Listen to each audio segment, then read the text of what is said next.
Exercice 41, page 107. Compétence raisonnée. On considère la proposition suivante. Si f est une fonction linéaire, alors f est une fonction affine et f de 0 égale 0. Petit 1. Montrer que cette proposition est vraie. Alors on va commencer par le début. Si f est une fonction linéaire. Alors, f est une fonction linéaire, ça veut dire quoi? Ça veut dire que je sais que f de x est égal à m fois x. C'est la forme d'une fonction linéaire. Un coefficient fois x. Alors, est-ce que du coup, f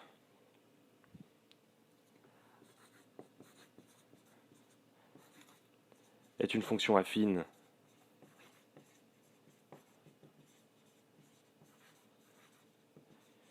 et f de 0 égale 0? Alors, f de x, je peux l'écrire mx plus p avec p égale 0. Ça c'est vrai. Donc f de x, ma fonction linéaire, est aussi une fonction affine mais particulière avec p qui vaut 0. Et est-ce que f de 0 vaut 0? Eh bien je calcule. F de 0 est égal à m fois 0 plus p qui vaut 0. Ça me fait donc 0 plus 0, ça donne bien 0. J'ai bien montré que ma proposition est vraie. Deuxièmement, énoncer sa contraposée. Est-elle vraie? Alors, la contraposée, c'est si j'ai ma première proposition, l'hypothèse A qui implique la conclusion B, la contraposée,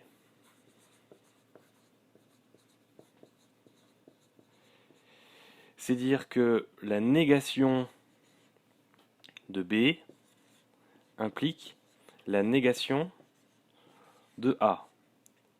Ici, cela veut dire si f n'est pas une fonction affine,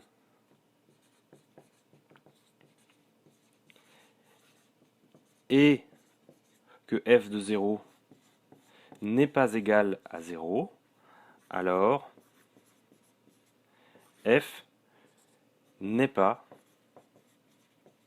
une fonction linéaire. Alors, ici, f donc, ne serait pas, si f n'est pas une fonction affine, f n'est forcément aussi pas une fonction linéaire. C'est pas possible. Si f n'est pas affine, f ne peut pas du coup être linéaire. Donc ici, on a bien notre contraposée qui est vraie. Alors, dans tous les cas, la contraposée d'une proposition vraie est, par nature, vraie. Troisièmement, énoncer sa réciproque, puis montrer qu'elle est vraie. On rappelle, donc quand j'ai une proposition A qui implique B, la réciproque, c'est de dire que B implique A. Si la réciproque est vraie, ça veut dire que j'ai donc une équivalence. J'ai une double implication. Si A implique B, et du coup B explique ici aussi A. Alors, vérifions ça. Si f est une fonction affine et f de 0 égale 0. Qu'est-ce que je peux dire? Je peux dire que f de x est égal à mx plus p. Et je peux dire aussi du coup que f de 0 égale 0.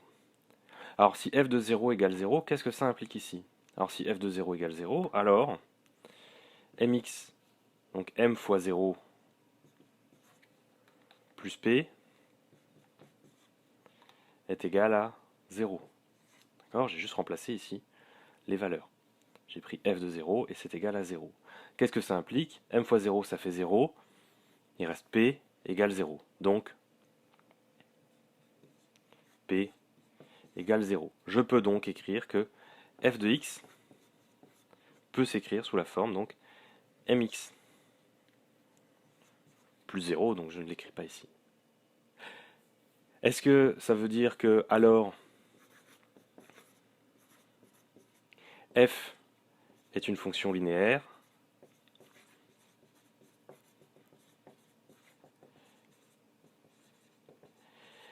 Eh bien, je viens de voir que f de x s'écrit sous la forme m fois x, ce qui est la définition d'une fonction linéaire, donc ma réciproque, ici, est vraie. J'ai bien une double implication. A implique B et B implique A.